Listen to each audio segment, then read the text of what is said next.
Assalamualaikum warahmatullahi wabarakatuh.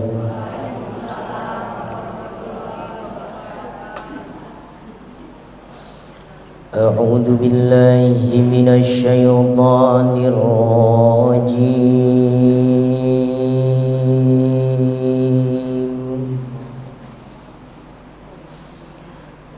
Bismillahirrahmanirrahim.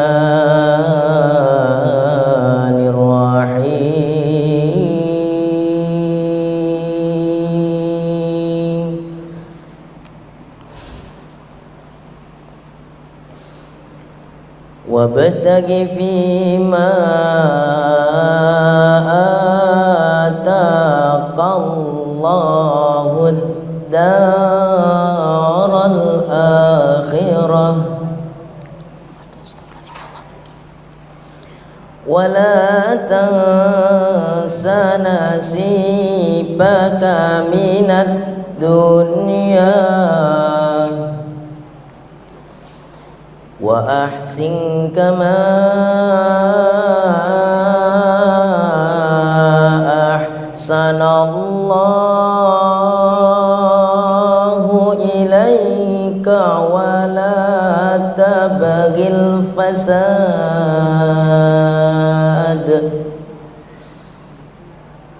wa la tabghil fasada fil ardh Innallaha la yuhibbul mufsidin.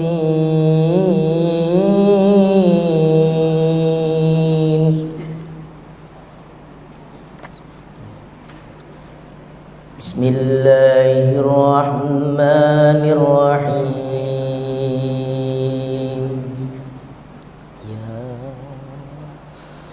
Ya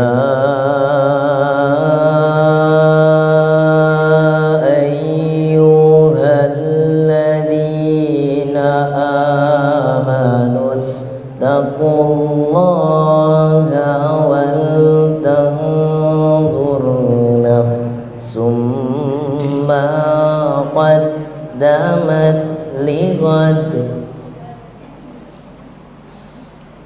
wattaqullaha innallaha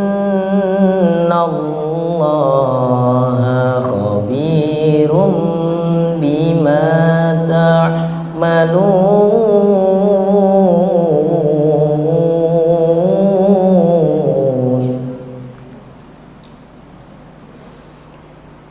wa la takunu kalladzina nasullaha fa ansahum anfusahum kalladzina nasullaha fa ansahum anfusahum ulaika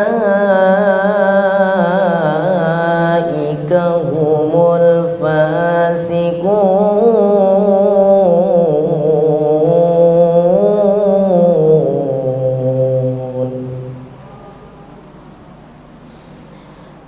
La yastawi ashabun nari wa ashabul jannah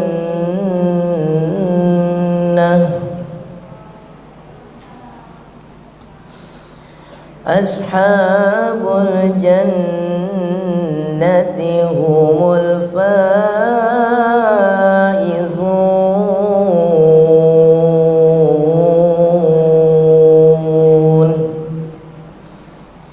Law anzalna hadal qur'ana ala jabalin la ra'aitahu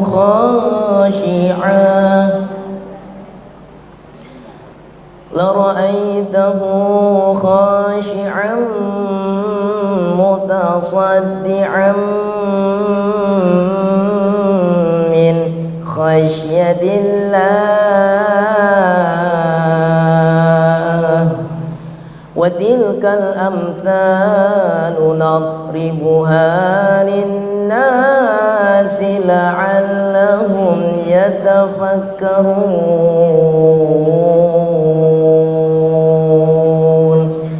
صدق الله العظيم.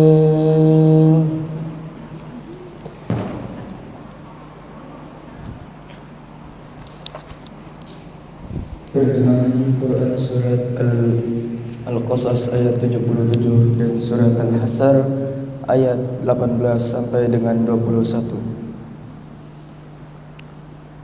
Aku berlindung kepada Allah dari godaan syaitan yang terkutuk dengan menyebut nama Allah yang Maha Pengasih lagi Maha Penyayang. Dan carilah pada apa yang telah dianugerahkan Allah kepadamu pahala negeri akhirat. Tetapi janganlah kamu lupakan bagianmu di dunia. Berbuat baiklah kepada orang lain sebagaimana Allah telah berbuat baik kepadamu. Dan janganlah kamu berbuat kerusakan di bumi. Sesungguhnya Allah tidak menyukai orang-orang yang berbuat kerusakan.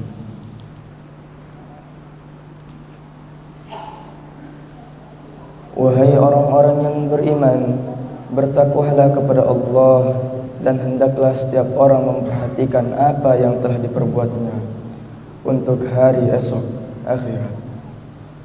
Bertakwalah kepada Allah, sesungguhnya Allah Maha teliti terhadap apa yang kamu kerjakan. Janganlah kamu seperti orang-orang yang melupakan Allah sehingga Dia menjadikan mereka lupa kepada diri mereka sendiri. Mereka itulah orang-orang yang fasik. Tidak sama para penghuni neraka dengan para penghuni surga. Penghuni-penghuni surga itulah orang-orang yang memperoleh kemenangan. Seandainya kami turunkan Al-Quran ini kepada sebuah gunung, pasti kamu akan melihat ia tunduk terpecah belah karena takut kepada Allah. Perumpamaan-perumpamaan itu kami buat untuk manusia agar mereka berpikir. Sadaqallahul Azim. Wassalamualaikum warahmatullahi wabarakatuh. Bismillahirrahmanirrahim. Assalamualaikum warahmatullahi wabarakatuh. Innal hamdalillah nahmaduhu wa nasta'inuhu wa nastaghfiruh wa na'udzu billahi min shururi anfusina wa min sayyiati a'malina may yahdihillahu fala mudhillalah wa may yudlil fala hadiyalah. Asyhadu an la ilaha illallah wahdahu la syarikalah wa asyhadu anna Muhammadan abduhu wa rasuluhu la nabiyya ba'dah. Allahumma salli wa sallim wa barik ala nabiyyina Muhammadin wa ala alihi wa ashabihi wa mawalah ma ba'd. Rabbi shrah li sadri wa yassir li amri wahlul 'uqdatam min lisani yafqahu qawli. Allahumma 'allimna ma yanfa'una wanfa'na bima 'allamtana. Allahumma hdina wahdi bina waj'alna sababan wa sabilan liman ihtada. Segala puji hanya bagi Allah. Salawat dan salam semoga senantiasa tercurah kepada junjungan kita Nabi besar Muhammad sallallahu alaihi wasallam. Apa kabar Bapak dan Ibu sekalian? Sehat walafiat? Alhamdulillah. Saya mengucapkan terima kasih atas undangan yang diberikan kepada kami untuk bisa hadir bersama. Saya pilih ke sini daripada hadir di gedung MPR DPR. Ya, karena bertepatan dengan jam ini ada pelantikan. Tapi karena sudah ada spanduk di depan, jadi saya datang kemari. Pakai jas, ganti pakai batik. Dan saya ucapkan selamat juga kepada para pengurus, baik pengurus yayasan, pengurus masjid yang Masya Allah tadi sudah sama-sama kita dengarkan. Mudah-mudahan seperti keinginan baiknya juga insya Allah Allah berikan kebaikan dunia dan akhirat. seperti Allah Subhanahu wa taala, seperti saat ini kita menginginkan agar apa yang kita realisasikan ini dimudahkan, begitu juga Allah Subhanahu wa taala akan memudahkan. Mudah-mudahan ini menjadi Islamic Center yang menjadi pusat peradaban, menjadi masjid yang mampu mencetak generasi-generasi pemimpin peradaban.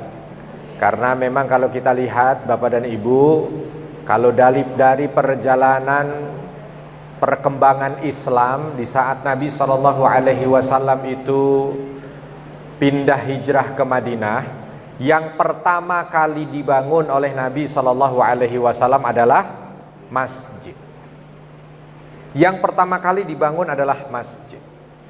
Jadi akan susah kita sebagai seorang muslim berbicara tentang bagaimana Islam kembali menjadi pemimpin peradaban, bagaimana kembali Islam menjadi rahmatan lil alamin, kalau tidak mengikut dengan apa yang sudah dilakukan oleh Nabi. Nabi pertama kali datang ke Madinah, masjid. Dan kita alhamdulillah masjid sudah ada. Tinggal bagaimana kita memakmurkan masjid ini. Karena insya Allah dari sinilah dia sumber kemakmuran dunia dan akhirat. Kalau ada orang yang menelantarkan masjid, maka na'udzubillah dia akan ditelantarkan Allah. Tapi kalau ada orang yang memakmurkan masjid, maka insya Allah dia akan dimakmurkan Allah. Kalau ada orang yang tidak peduli dengan masjid, maka insya Allah, bukan insya Allah, maka na'udzubillah dia akan tidak dipedulikan Allah. Tapi kalau mereka yang peduli dengan masjid, maka Allah Subhanahu wa ta'ala akan senantiasa memberikan rahmat dan hidayah kepada hamba tersebut. Maka kita duduk bersama sesuai dengan amanah dan peran yang Allah beri. Sebagai anggota, ya kita bagaimana menjadi anggota yang baik. Sebagai pengurus, bagaimana kita menjadi pengurus yang baik. Ya. Sebagai yang diamanahkan untuk memakmurkan, bagaimana kita memakmurkan yang baik. Karena Masya Allah, posisi masjid kita ini luar biasa, baik posisi secara lokasi maupun insya Allah posisi secara prestasi. Ya, karena lokasi menentukan prestasi. Gitu ya, lokasi menentukan prestasi. Itu kata-kata anak-anak mahasiswa kalau lagi ujian. Kalau dia dapat kursinya di pojok, itu lokasi menentukan prestasi. Ya. Tapi insya Allah kita tidak begitu. Apalagi sesuai dengan judul kita yang luar biasa, kita akan membahas tentang satu materi yang bagaimana menjadikan dunia ini sebagai tangga menuju kenikmatan akhirat. Kalau dilihat ini Masya Allah dari wajahnya Bapak dan Ibu, ini wajah-wajah ahli surga ini. Ya, wajah ahli surga itu hidungnya lain. Ya, wajah ahli surga itu matanya lain. Gitu. Suasana waktu masih di luar nih Bapak dan Ibu, belum masuk ke sini panas di luar. Begitu masuk ke sini sejuk. Ya, memang bukan AC. Dikumpul dengan orang soleh. Coba rasakan ya. Kita itu kalau lagi kumpul dengan orang soleh, suasana panas pun jadi sejuk. Ya. Tapi kalau kumpul dengan orang yang tidak soleh, suasana sejuk pun jadi panas. Ada orang yang dia gerah, saya gerah. Padahal suasana itu suasana yang mungkin kanan kiri depan belakang AC, tapi gerah dia. Kenapa gerah? Nggak kumpul dengan orang soleh. Nah kita ini Masya Allah kumpul dengan orang soleh. Sebab kalau nggak soleh nggak ada di sini. Kalau nggak soleh adanya di mana? Nanti dibilang yang di mall orang nggak soleh. Nggak. Ya di mall juga mudah-mudahan soleh. Ya, mall udah ada yang buka jam segini. Ya, kalau kita nggak soleh, nauzubillah. Kalau orang nggak soleh, itu berarti ada di tempat maksiat. Ya kita alhamdulillah ada di masjid, pagi-pagi sudah ada di masjid. Ya pagi-pagi di hari libur yang banyak kesempatan pilihan yang bisa kita kerjakan, kita ke masjid. Ya ini nanti Masya Allah akan menjadi saksi kita, saksi di kubur, saksi di akhirat. Ini alhamdulillah kalau dilihat dari wajahnya, mayoritas itu sudah sering dikunjungi malaikat Israel. Ya. Malaikat Israel sudah sering datang untuk tengok-tengok, ya. Karena yang sudah senior banyak didatangi. Ciri-ciri sering didatangi malaikat Israel itu Bapak Ibu, kalau lagi duduk sila begini sudah baru setengah jam 4-5 kali ganti posisi. Nah, itu ciri-ciri. Jadi malaikat Israel itu baik. Sebab apa? Sebab sebelum nanti waktu akhir datang, beliau sudah berikan ciri-cirinya. Ya, makanan begitu dibuka kotak, oh ini pantangan, ini pantangan. Nah, itu ya. Itu adalah salah satu tanda bahwa sering didatangi malaikat Israel. Berbahagia, bersyukur, alhamdulillah. Ya, sebab Allah Subhanahu wa taala sampaikan kita pada usia seperti ini. Ada yang tidak merasa bahwa usia umur itu luar biasa. Ya, usia umur luar biasa. Bapak dan ibu sudah ada yang 60 tahun, 70 tahun. Saya setengahnya, saya baru 25 jalan 26. Ya kan setengahnya sudah. Tapi ada orang yang tidak paham anugerah umur. Sehari Allah kasih umur pada kita. Lalu di hari itu banyak ibadah yang kita kerjakan, maka itu nanti perbedaannya dengan orang yang tidak diberikan umur itu dengan kita itu jauh luar biasa, langit dan bumi. Ada kisah begini. 2 orang datang ke Nabi sallallahu alaihi wasallam. Sama-sama orang ini belum Islam.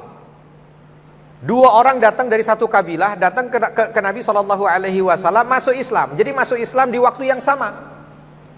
Dua-dua ini masuk Islam di waktu yang sama. Kisahnya menjadi masyhur karena Nabi SAW bertanya kepada para sahabat, ini 2 orang yang baru masuk Islam ini nggak mungkin pulang ke kabilahnya.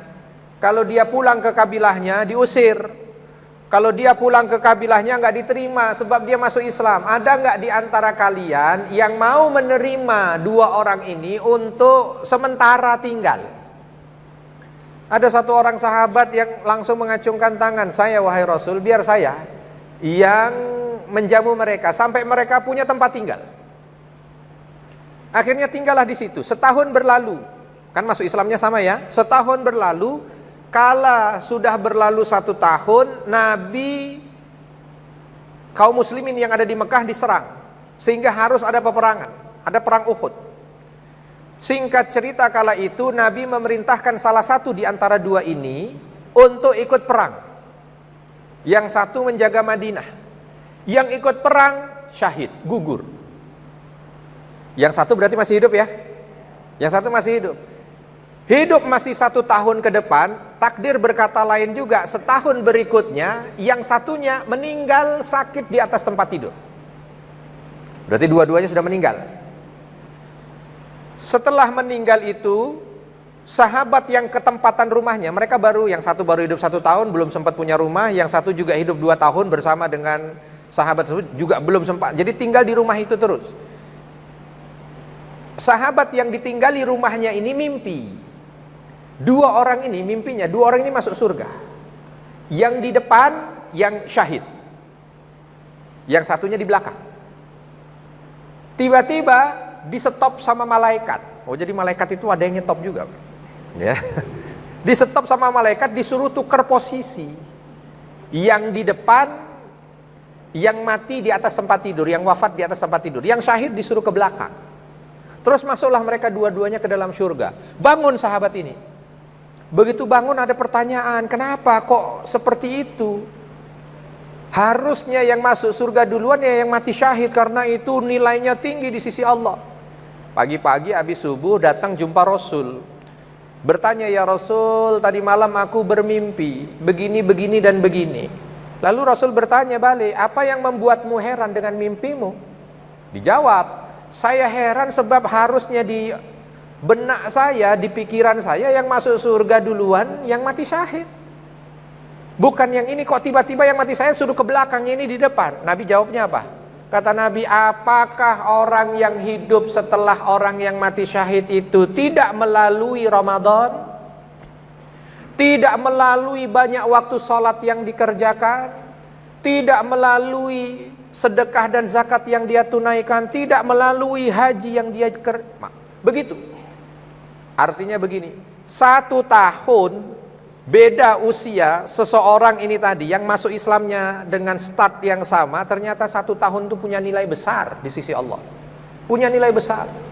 Jadi kalau kita ini masih diberikan kesempatan oleh Allah Subhanahu wa taala untuk bisa hidup sampai dengan detik ini, dan ternyata di sini kita masih diberikan kesempatan beramal soleh, itu anugerah terbesar.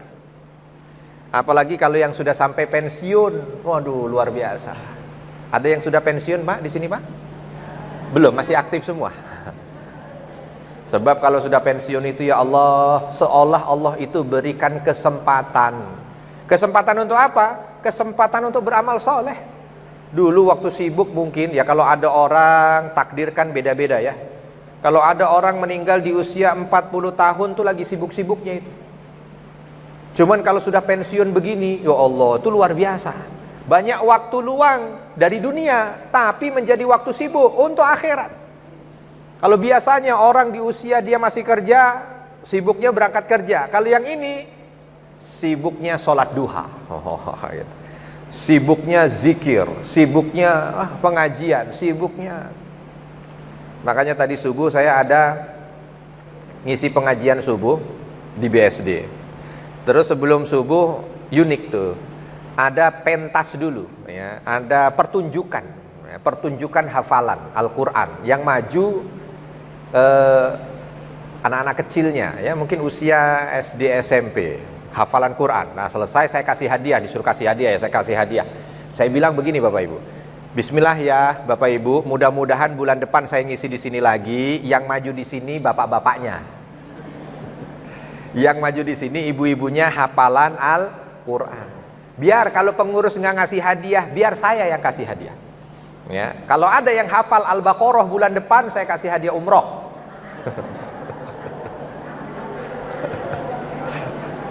Ya, yang hafal Al-Baqarah. Terus kalau ada yang tanya, kalau cuman Al-Ikhlas bagaimana Ustadz? Kalau Al-Ikhlas hadiahnya kipas angin. Iya kan kadang-kadang begitu, kita itu kalau lagi ada acara yang maju di depan, yang di apa namanya, yang pentas anak-anak, ya bukan salah sih, alhamdulillah anak-anak pentas. Tapi kalau yang di depan di sini nih yang hafalan Al-Quran bapak-bapaknya, oh itu luar biasa. Habis itu ibu-ibunya, bapak-bapaknya Al-Baqarah, wah gitu kan, hafalan 10 ayat terakhir Al-Baqarah, masya Allah gitu ya, luar biasa itu. Terus ibu-ibunya juga hafalan, ya. Ayat-ayat ruqyah, wah gitu kan, tuh yakin semuanya ke ruqyah semua Bu. Ya, nah, itu ya. Jadi alhamdulillah, sekali lagi alhamdulillah. Saya selalu kalau masih pertemuan awal berjumpa dengan jamaah yang mungkin jamaah itu sudah senior-senior, itu sesuatu yang membahagiakan. Sebab Imam Malik radhiyallahu anhu itu kalau beliau jumpa dengan muridnya, dan muridnya itu lebih senior dari beliau dari segi usia. Saya itu nggak enak kalau mau ngomong lebih tua gitu. Ya, karena kadang-kadang sensitif ya. Saya bilang lebih senior. Senior dari pengalamannya, senior dari ilmunya, senior dari itu pasti hormat. Kenapa? Ini mereka sudah dapat seolah legitimate dari Allah Subhanahu wa taala.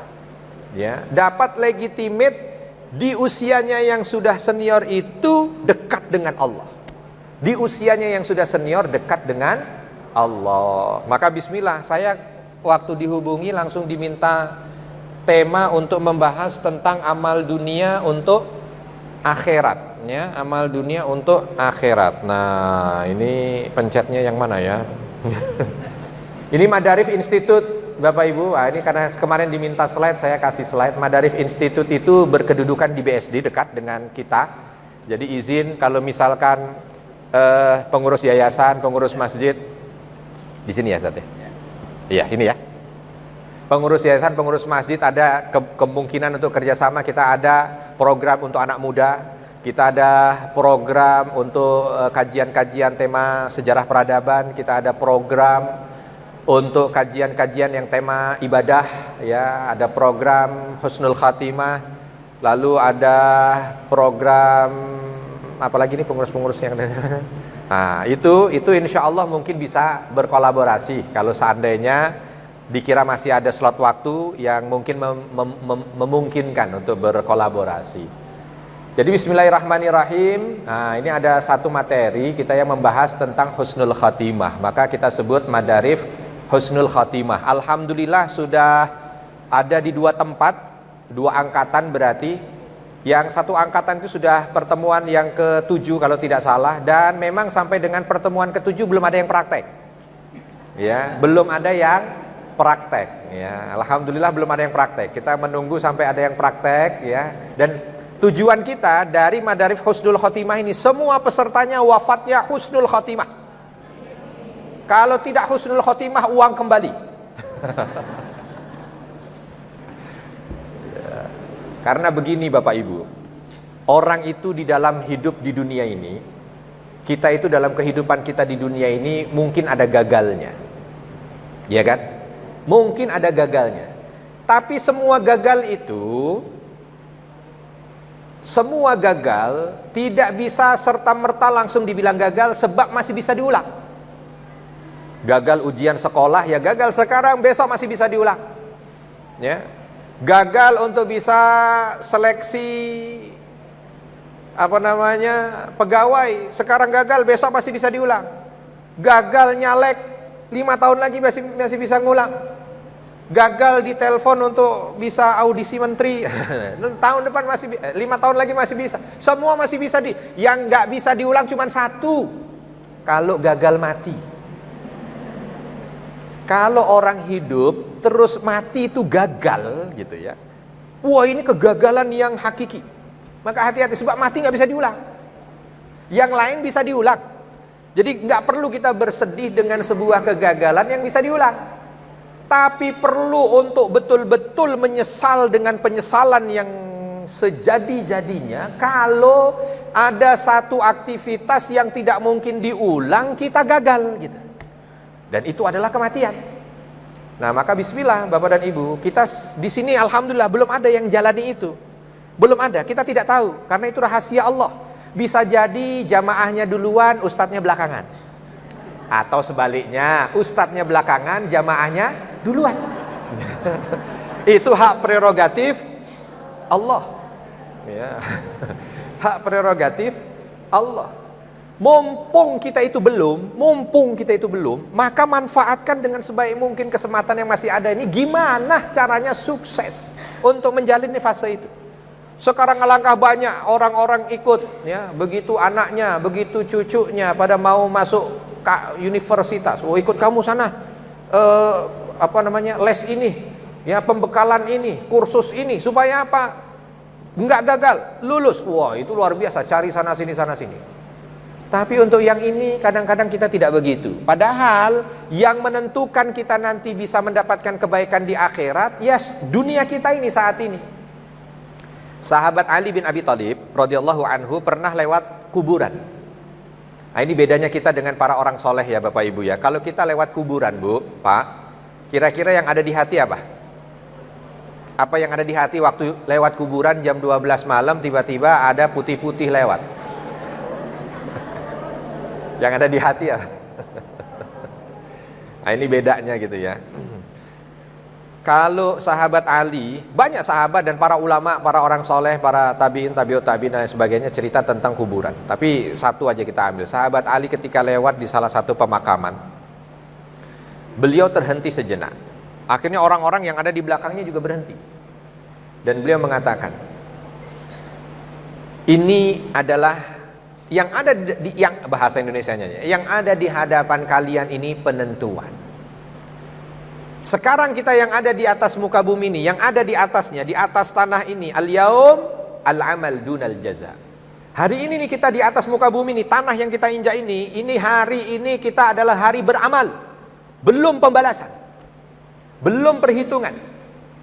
Tapi nanti begitu kita sudah masuk di bawah situ, nah disitulah dia al-jaza dunal amal.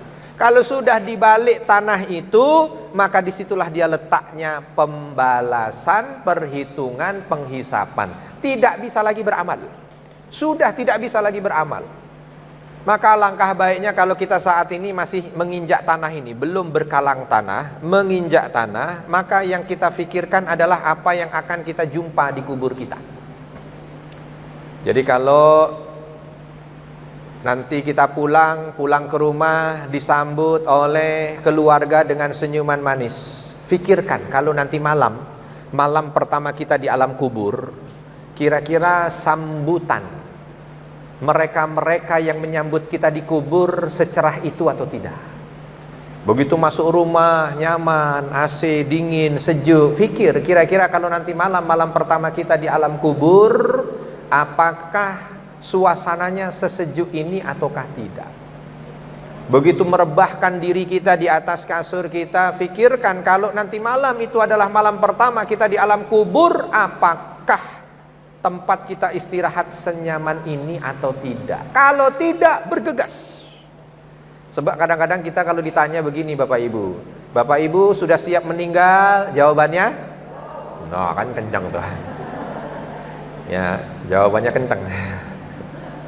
Belum ya, terus nanti mau ditanya 10 tahun lagi juga sudah siap? Belum lagi. Belum. Alhamdulillahnya Israel itu menjalankan SOP aja, nggak tanya, nggak ada pertanyaan. Sudah siap Bu? Belum. Nah, nggak bisa udah. Bawa siap nggak siap? Cabut. Ya. Nah, oleh sebab itu ya kita yang harus mampu untuk bisa memahami. Jangan sampai kita terlambat. Nah, inilah dia kenapa kita berkeinginan untuk melihat atau berkeinginan untuk bersama-sama mengkaji husnul khatimah. Apa itu husnul khatimah? Secara teori, husnul khatimah kalau dilihat dari sisi bahasa, istilah, dari sisi bahasa, dari sisi bahasa, husnul khatimah ini husnun ya, husnun itu artinya baik, khatimah akhir, penutup. Jadi penutup yang baik. Alhamdulillahnya Bapak Ibu, kita itu dihitung itu akhir, bukan awal, bukan tengah. Makanya Nabi SAW mengatakan al-umur bi khawatimih.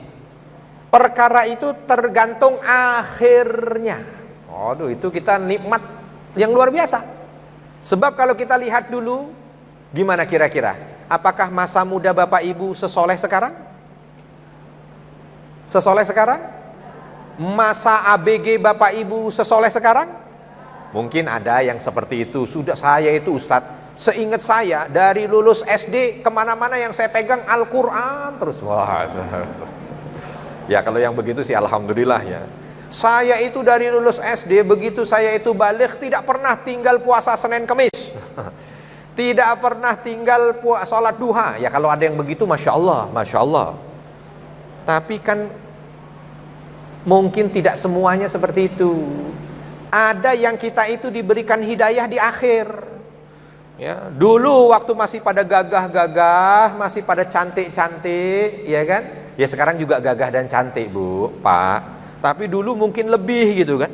Wow, mungkin masih banyaklah angan-angan yang dikerjakan.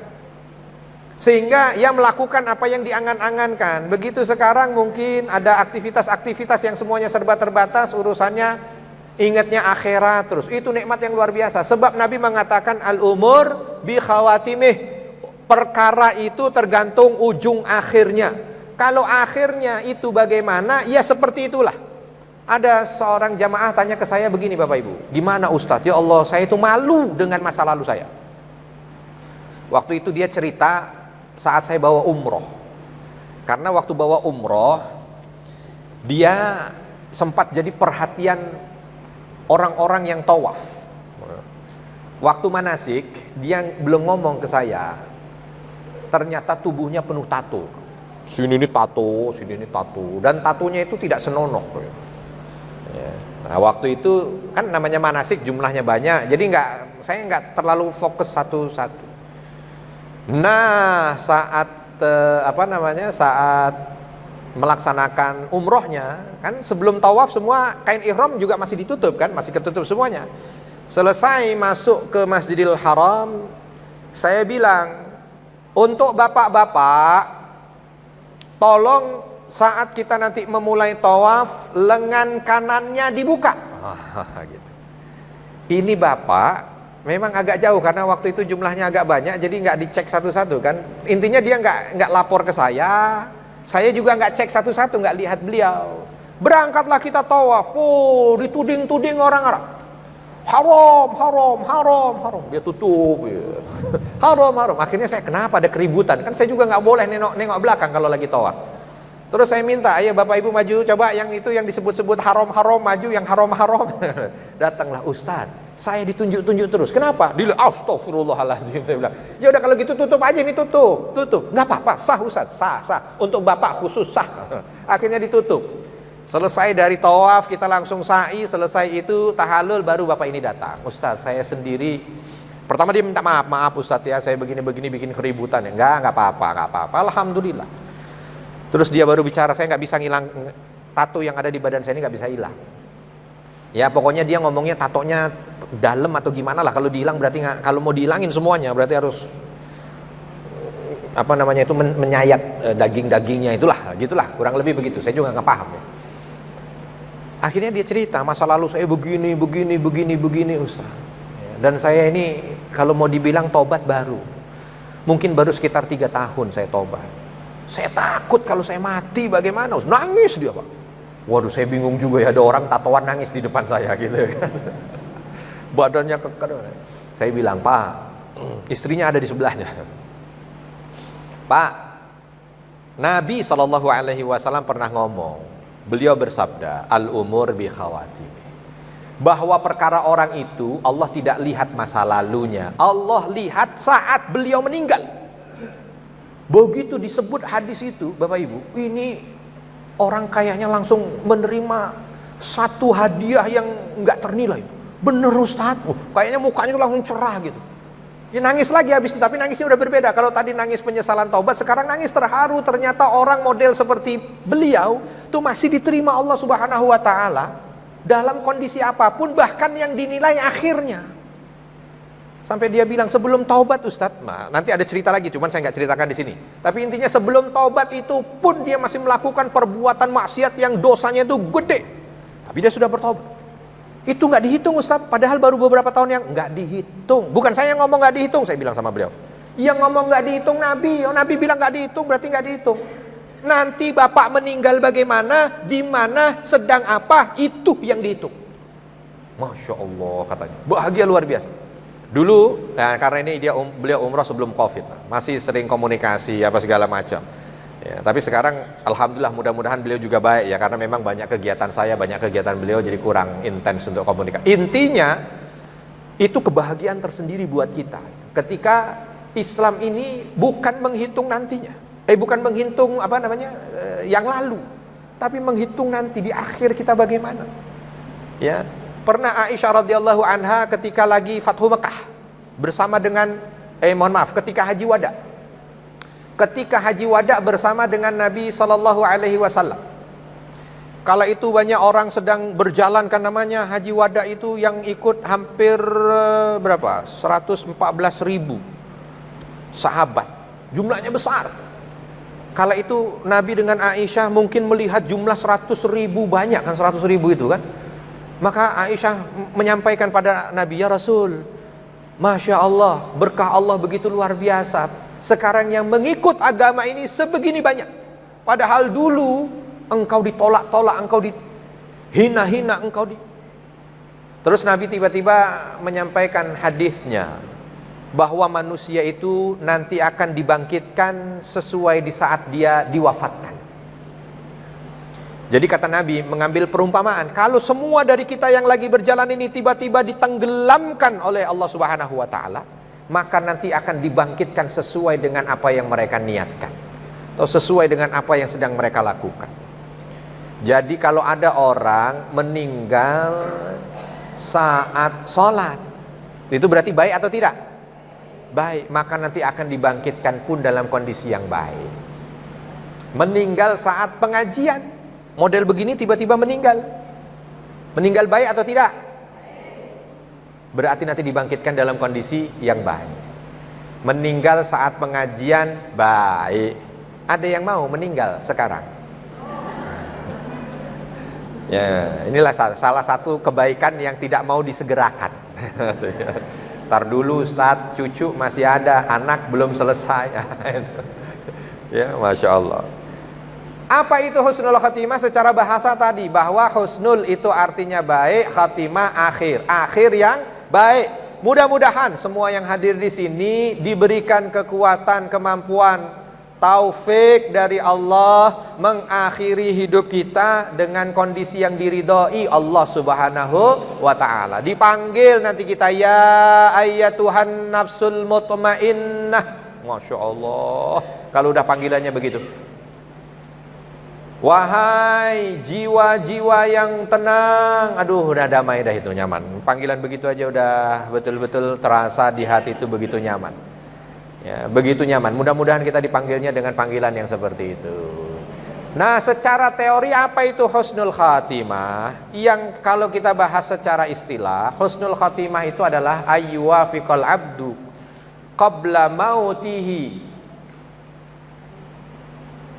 Ketika, ini langsung bahasa Indonesianya ya. Ketika seorang hamba sebelum wafatnya diberikan taufik oleh Allah, harusnya begitu, diberikan taufik oleh Allah untuk menjauhi perkara-perkara yang menyebabkan murka Allah. Amma yaghdabur Rabb subhanahu wa ta'ala, menjauhi perkara-perkara yang membuat Allah murka. Jadi ini amal penting buat kita untuk akhirat. Kalau kita judulnya amal dunia nih, amal dunia itu, amal itu ada aktivitas positif, ada aktivitas negatif. Aktivitas positif itu berarti melaksanakan, aktivitas negatif meninggalkan. Nah, aktivitas negatif yang di depannya, aktivitas negatif meninggalkan. Meninggalkan apa yang ditinggalkan? Meninggalkan apapun yang tidak, meninggalkan apapun yang menyebabkan Allah murka. Meninggalkan apapun yang menyebabkan Allah murka. Saya tanya ke ibu-ibu dulu ya Pak ya, izin.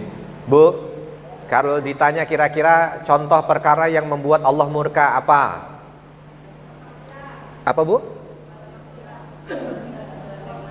Iya, maksiat, betul, maksiat. Nah, maksudnya contoh maksiat deh, supaya kita itu bisa mengkoreksi, bertadabur, bermuhasabah. Hah? Gibah, Masya Allah, langsung jawab gibah ya. Gibah itu artinya apa? Ngomongin orang, ngomongin apa? Keburukan. Jadi gibah itu adalah menyebut orang lain amma yakrah, dia tidak suka kalau hal itu disebut. Nah, entah itu keburukan, kebaikan, kalau dia tidak suka berarti itu ghibah kalau orangnya nggak ada. Walau itu fakta. Nah, udahlah begitulah ya, ngomongin orang gampangnya. Kalau ada orang meninggal di majelis ghibah, kira-kira gimana? Atau orang meninggal terkenal dengan bukan julukan, terkenal dengan posisinya sebagai ketua majelis ghibah. Ya. Nauzubillah ya, kalau sampai ada begitu, nauzubillah. Ya, nauzubillah min dzalik. Ya, jadi dia sebut majelis ghibah. Ngomongin orang ya, nggak usah pakai majelisnya aja, kadang-kadang sudah ada sendiri itu gitu ya. Nah, itu hati-hati kalau kita mampu untuk menjauhi diri dari hal itu, karena kita tahu ngomongin orang, ghibah itu perkara yang mengundang murka Allah. Terus dia paling nggak mau, Bu, nggak hadir. Pekan ini kita ada tema yang terbaru loh untuk ghibah kita. Wah, itu langsung, mohon maaf kalau untuk ini saya nggak hadir. Tuh begitu, itu tanda dia husnul khatimah. Kalau terus begitu meninggalkan hal-hal yang menyebabkan murka Allah, itu luar biasa. Nah, kalau bapak-bapak nggak tahu, kira-kira bapak-bapak apa ya Pak ya, yang masuk kategori maksiat yang perlu untuk dikoreksi apa kira? Kalau gibah ibu-ibu, kalau bapak-bapak apa Pak? Hah? Selingkuh. Yo Allah, selingkuh. Bu, saya kan tanyanya bapak-bapak, maksud ibu-ibu yang jawab. Selalu di take over memang ya. Ya wajar ya Pak ya. Kita mah iya aja lah, pokoknya ibu-ibu ini sering take over memang. Ya, selingkuh misalkan ya Bu ya, selingkuh. Nauzubillah ya. Kalau ada orang di akhir hayatnya melakukan hal-hal yang mengundang murka Allah, langsung tuh untuk kesempatan husnul khotimah coret. Makanya kalau kita lihat amal sekarang, amal yang pertama yang perlu untuk kita kerjakan buat bekal kita di akhirat adalah amal menjauh dari segala perbuatan yang mengundang murka Allah. Pokoknya tinggalkan. Ayo begini, kalau ini saya enggak. Ayo begini, kalau ini saya enggak. Ayo begini, kalau ini saya enggak. Terus enggak. Kalau maksiat itu dihindari. Wah, itu sepertiga husnul khotimah didapat. Sebab nanti husnul khotimah itu ada 3 pendukungnya. Ya, jadi ini baru sepertiga dia dapat. Kalau dia sudah mampu meninggalkan yang membuat Allah murka, sepertiga dia dapat.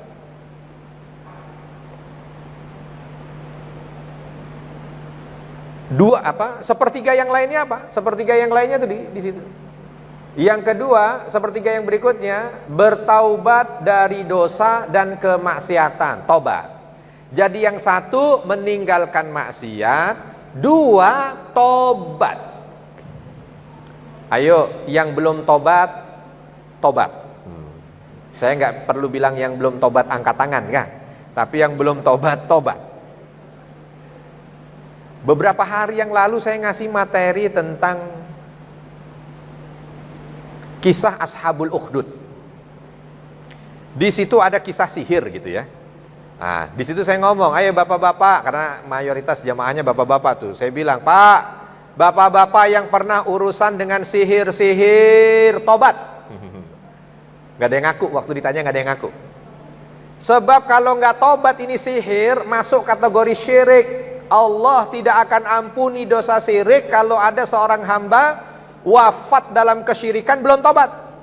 Sebenarnya singkat tuh saya paparkan itu singkat tentang sihir.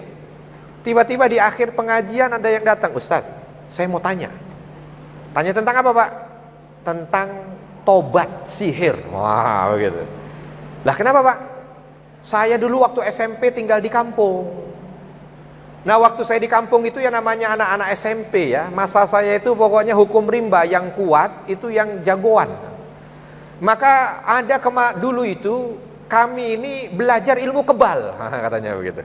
Belajar ilmu kebal dengan teman-teman di kampung ini, belajar ilmu kebal. Ya. Datanglah seorang guru, kita belajar dari dia, diajarin mantranya. Lalu disuruh mandi. Di kampung kami ada air terjun. Nah, ada beberapa air terjun, salah satu air terjun yang jarang didatengin, kami disuruh berendam di sana. Dikasih ritual-ritual kembang segala macam. Nah itu jadi pikiran saya, Ustaz tadi ngomong sihir-sihir itu. Saya memang kayaknya belum ada tobat khusus tentang itu. Saya bilang, Pak, tobat khusus Pak, tobat, jangan sampai nggak tobat. Terus saya tambah lagi, ada nggak sesuatu yang mungkin kala itu masih disimpan? Karena sekarang ini kan banyak orang nyimpen ya, dengan alasan macam-macam. Ya ini adalah warisan leluhur. Ya ini adalah titipan guru. Ya ini adalah, nggak langsung dibilang jimat, nggak langsung. Ya tapi disebutnya warisan, titipan, apa segala macam. Dia bilang, kalau untuk itu nggak ada Ustaz. Ya udah kalau nggak ada, udah Bismillah aja. Taubat aja dengan taubatan nasuha. Tapi kalau ada kan kadang-kadang begitu kan. Ada yang gurunya bilang begini Pak. Nih ada kertas, taruh di dompetmu. Selama kertas ini ada di dompetmu, maka dompetmu tidak akan pernah kosong. Wah begitu kira-kira. Itu kira-kira gimana Pak itu? Itu syirik apa bukan? Syirik apa bukan? Langsung syirik. Ya, ada seorang guru bilang ke muridnya, taruh kertas ini di dompetmu. Selama kertas ini ada di dompetmu, maka dompetmu tidak akan pernah kosong. Syirik apa bukan itu? Ya kan ya. Kalau ditanya begitu agak bingung juga ya, tergantung. Kalau maksud dari gurunya tidak akan pernah kosong sebab minimal ada itu kertas, ya berarti nggak syirik. Tapi kalau dia punya keyakinan kertas ini yang akan memanggil uang-uang untuk bisa masuk ke dalamnya, nah ini baru ada hal-hal yang singgungan dengan kesyirikan. Ya, taubat. Kita lihatlah, kita punya latar belakang yang macam-macam satu dengan yang lain. Ada maksiat apa yang pernah dilakukan di masa lalu, taubat. Taubat itu rukunnya 3 kalau urusan kita sama Allah, dan menjadi 4 kalau ada urusannya dengan orang lain. Apa yang 3? 1, menyesal. Makanya nggak ada istilah orang disebut taubatnya nasuha kalau dia masih nggak menyesal. Contoh orang nggak menyesal kalau dia pamer dengan dosanya.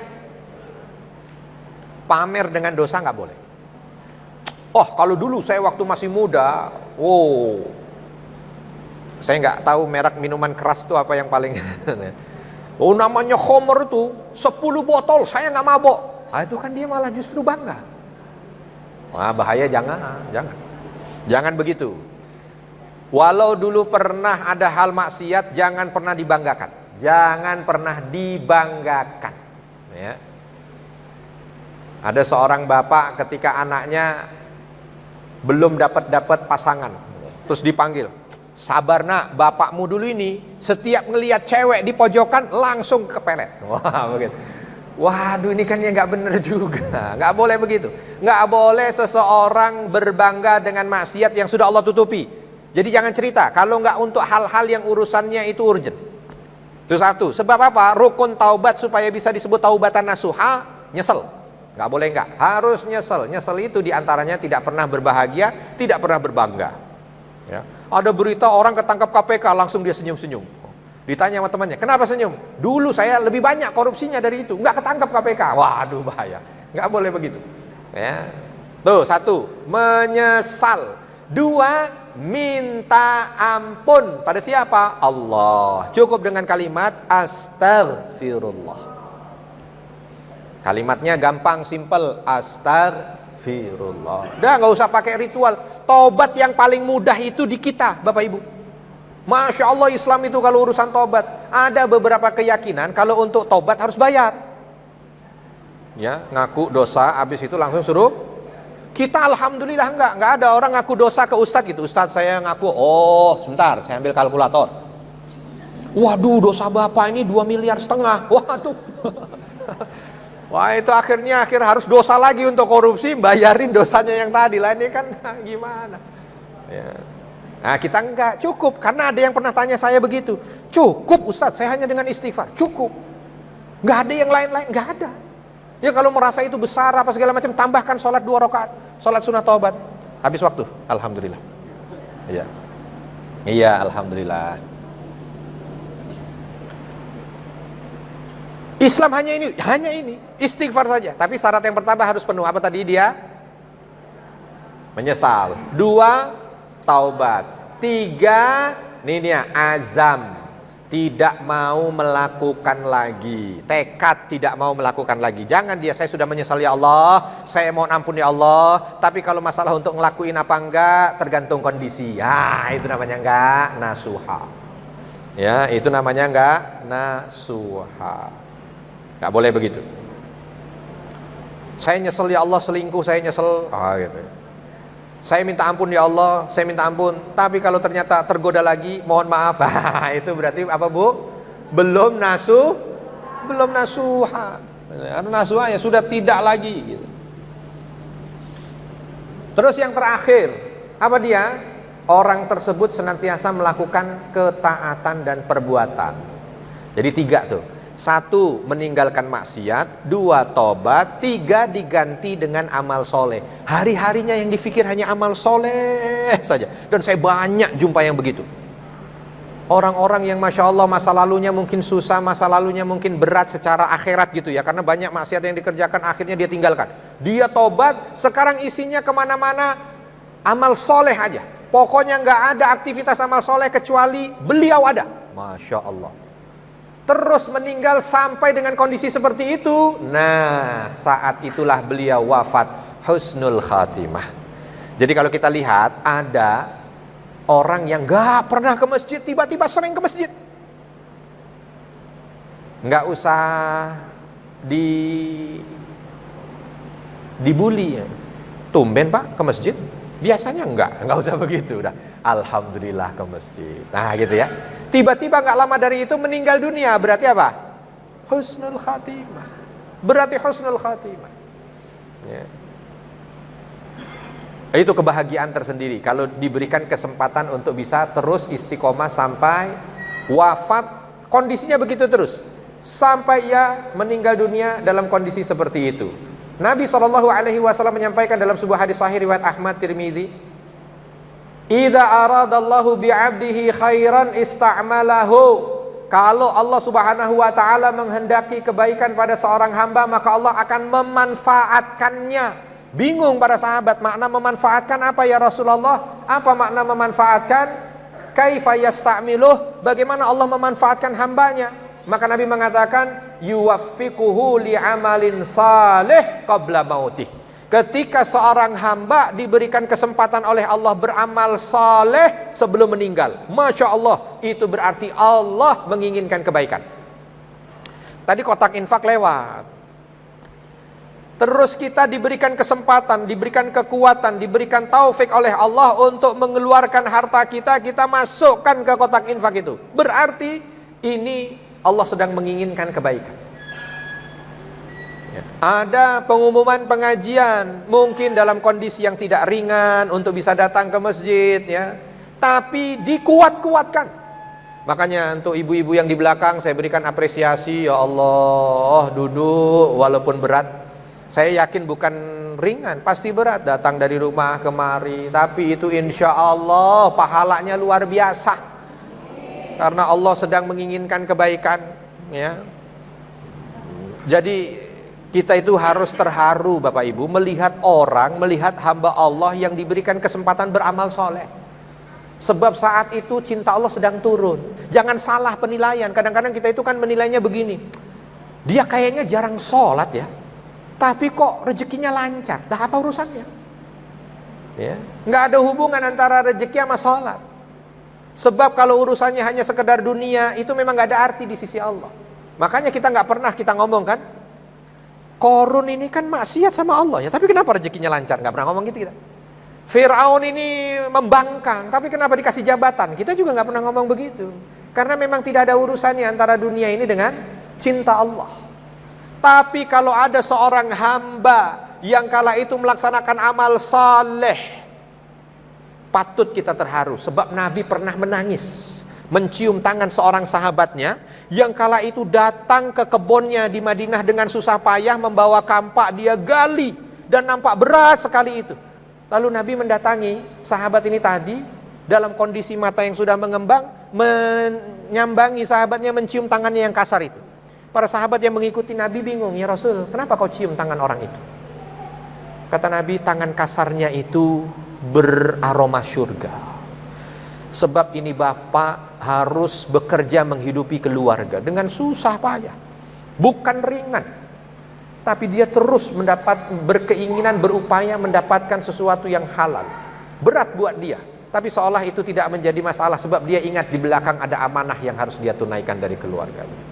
Yang begitu saja Nabi SAW kagum. Makanya di sini juga kagum. Ada yang jamaah ya Allah sampai datang ke pengajian sampai ngantuk-ngantuk, coba bayangkan tuh. Makanya kalau ada yang tidur di pengajian tolong jangan dibangunin. Sebab yang tidur di pengajian pahalanya 2. Pahala tidur dan pahala pengajian. Wah, gitu. Ya, pahalanya berapa? 2, pahala tidur dan pahala pengajian. Ya, coba bayangkan, bisa beliau tidur di rumah tapi datang kemari, itu Masya Allah, malaikat geleng-geleng, takjub kepada mereka yang tidur. Nah, gitu. Jadi kalau ngelihat ada jamaah yang tidur sambil ngeliat, malaikat pun takjub dengannya. Ya kalau yang tidur aja takjub, bagaimana yang tidak tidur? Baik, ini cukup. Salah. Ya, berikutnya mungkin nanti ada tanda yang terlihat oleh orang yang mendapati husnul khotimah. Ini masih saya skip.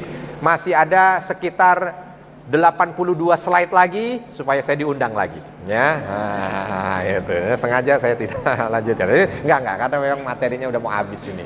Bukan materinya, apa namanya? Menitnya yang sudah habis. Saya kembalikan mungkin ke apakah ada sesi tanya jawab ataukah tidak? Kalau ada tanya jawab, saya yang tanya biar jemaah yang jawab, Ustaz. Baik, alhamdulillah kami ucapkan terima kasih jazakumullah khairan jazaa kepada guru kita Bapak Ustaz Ananti Nugroho yang telah memberikan tausiah kepada kita semua semoga apa yang beliau sampaikan dapat kita amalkan dan kita aplikasikan dalam kehidupan kita sehari-hari. Amin ya rabbal alamin. Amin. Untuk selanjutnya kami membuka sesi tanya jawab dan kami berikan kesempatan kepada para jemaah yang ingin bertanya, dan untuk sementara mungkin dari ikhwan 1 orang dan dari akhwat 1 orang. 1 orang bertanya, masing-masing 1 pertanyaan. Mungkin dimulai dari jemaah ikhwan.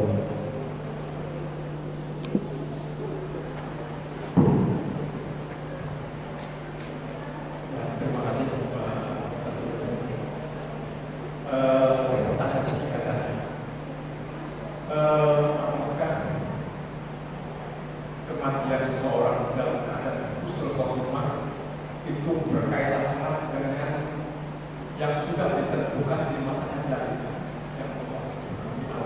Kali itu saja terima kasih. Ya.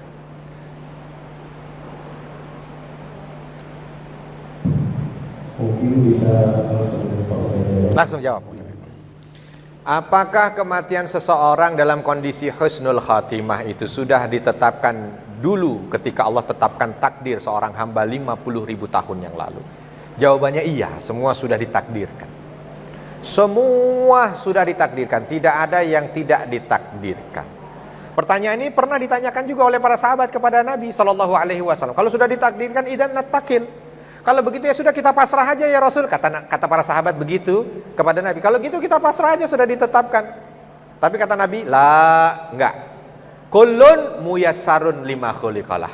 Semua akan dimudahkan untuk mendapati sesuatu yang sudah ditakdirkan. Artinya, ya kalau kita saat ini adanya di sini, insya Allah.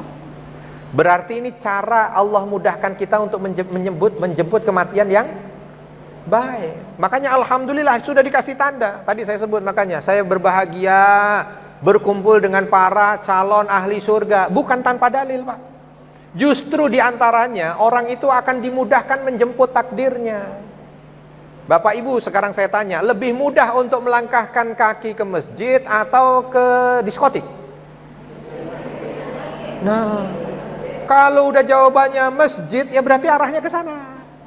Alhamdulillah. Walaupun nggak perlu kita begitu lewat diskotik, nanti daerah Gading Serpong itu langsung kita tunjuk-tunjuk orang neraka. Nggak begitu. Udah bukan hak kita. Kita hanya melihat kita saja. Kullun muyassarun lima khuliqalah. Semua akan dimudahkan untuk mendapatkan takdirnya. Maka kita diminta untuk berusaha. Akhirnya para sahabat kembali semangat. Alhamdulillah, berarti saat ini kami berada di barisanmu ya Rasulullah. Maka mudah-mudahan ini adalah satu kabar baik. Ya akan beda ceritanya kalau saya ini ngomong begini di dalam klub malam, pub. Hadirin sekalian, lain ceritanya itu. Agak repot saya mau bilangnya. Tapi ini alhamdulillah kita ada di sini. Ya, ini diantaranya. Makanya kan ditanya gitu kan. Kira-kira kita itu mudah kemana? Kalau kita mudahnya ke sini, kecuali kalau nauzubillah. Ada orang kalau pagi ke masjid, malam ke klub malam. Pagi ke sini, malam dugem, pagi pengajian, itu wallahu alam. Walaupun itu abnormal lah, kayaknya nggak ada yang sampai se-ekstrim itu. Kecuali nanti kalau kita bicara akhir zaman, ada tanda akhir zaman yang begitu. Karena Nabi mengatakan ada di antara tanda akhir zaman itu asbaha mu'minan wa yumsi kafira. Pagi hari beriman, malam hari kafir. Nah itu tanda akhir zaman, tanda kiamat. Nah, cuman kan kalau kita kayaknya sih nggak se-ekstrim itu, ya. Jadi begitu Pak, sudah ditentukan. Semua yang ada kita ini, pertemuan kita saat ini pun semuanya sudah ditakdirkan oleh Allah. Tapi makna ketika sudah ditakdirkan bukan berarti kita diminta untuk pasrah, bukan. Karena ada juga perintah bagi kita untuk bersegera melaksanakan berbagai macam amal kebaikan. Lalu akan timbul pertanyaan berikutnya, kalau begitu Allah tidak adil dong. Ada yang ditetapkan husnul khotimah, ada yang ditetapkan su'ul khotimah, ada yang ditetapkan surga, ada yang ditetapkan neraka. Berarti Allah nggak adil dong. Justru ini adalah keadilan Allah. Ya, kenapa? Karena begini. Itu untuk menunjukkan pada kita bahwa kita ini, sebutan kita ini siapa? Hamba Allah atau partner Allah? Hamba Allah. Kita bukan partner Allah, kita hamba Allah. Artinya kita ini miliknya Allah. Kita dengan Allah itu nggak setara, tapi kita miliknya Allah. Jadi apapun yang dilakukan Allah kepada kita itu adil-adil aja. Contoh misalkan, gampangnya logikanya begini. Kita punya tetangga kita punya 2 ayam. yang satu disembelih, yang satu dibiarin hidup. Atau kita yang punya ayam, dua, satu kita sembelih, yang satu kita biarin hidup. Tetangga kita protes, Pak, yang adil dong, kalau disembelih, sembelih semua, kalau dibiarin hidup semua. Kira-kira jawaban kita apa?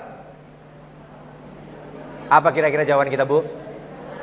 Terserah saya, ayam-ayam saya, kan begitu kan? Ada nggak orang yang akan memvideokan dan memviralkan, ada tetangga saya tidak adil? Wah gitu. Kenapa? Ayamnya disembelih cuma satu, yang satu. Ada yang begitu? Enggak mungkin. Itu udah bentuk keadilan. Sebab ayam itu milik kita. Nah inilah kita, hakikat kita sebagai hamba itu di situ. Kita ini hamba Allah, selalu begitu, hamba Allah, bukan partner Allah. Begitu kurang lebih. Ya. Baik, untuk selanjutnya kami berikan kesempatan kepada ibu-ibu yang akan bertanya. Satu orang bertanya, satu pertanyaan.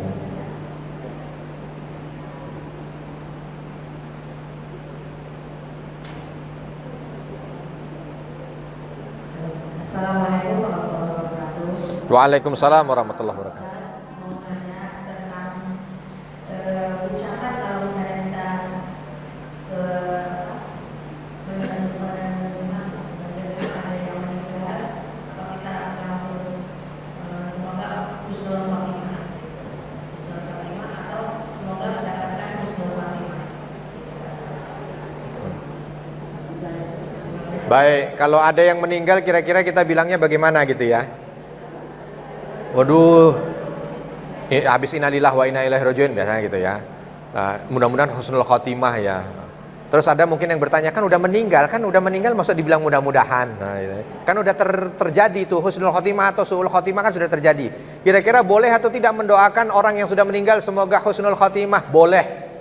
Sebab kita nggak ada yang tahu kondisi orang itu husnul khotimah atau tidak, kan kita tidak ada yang tahu. Walaupun nanti setelah ini pelajarannya adalah tanda-tanda yang nampak dari orang yang wafat husnul khotimah. Tapi itu hanya sekedar tanda.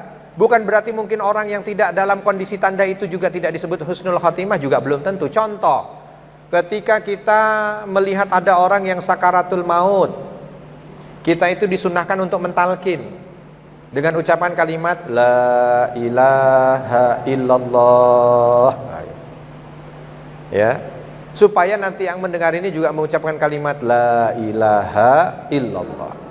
Tapi banyak kasus juga ketika orang ditalkin tidak mengucap kalimat la ilaha illallah.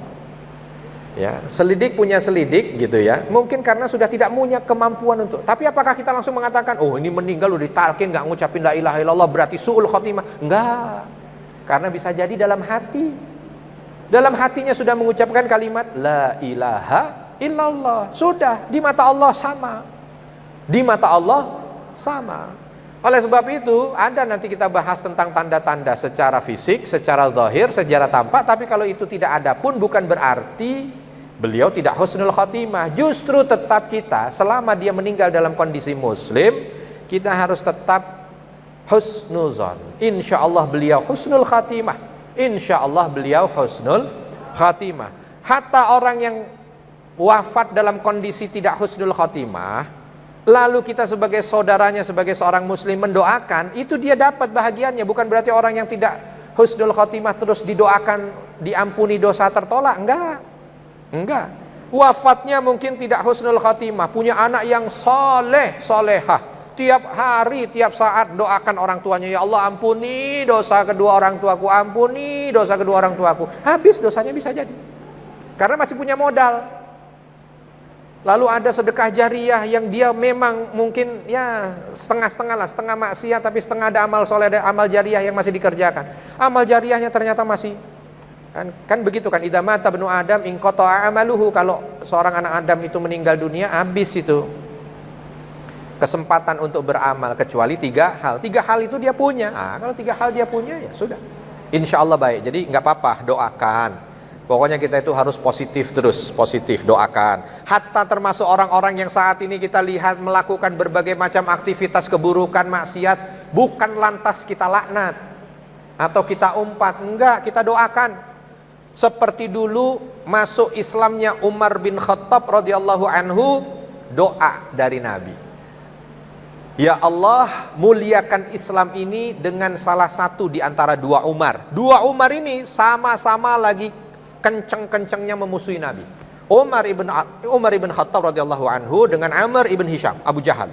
Tapi ternyata yang dapat hidayah Umar bin Khattab. Oleh sebab itu selalu pandang positif lah untuk bisa menebarkan kebaikan. Wallahu a'lam.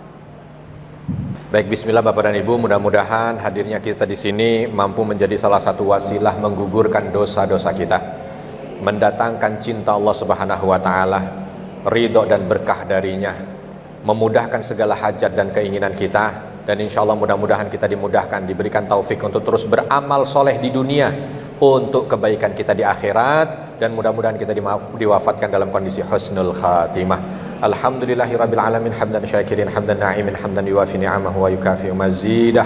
Rabbana lakal hamdu kama yanbaghi li jalali wajhikal karim wa 'azimi sultanik. Allahumma ighfir lil mu'minina wal mu'minat wal muslimina wal muslimat al ahya'i minhum wal amwat innaka sami'un qaribun mujibud da'wat ya qadiyal hajat. Rabbana zalamna anfusana wa illam taghfir lana wa tarhamna lanakunanna minal khasirin. Allahumma inna nas'alukal huda wat tuqa wal afafa wal ghina. Allahumma a'inna ala dzikrika wa syukrika wa husni ibadatik.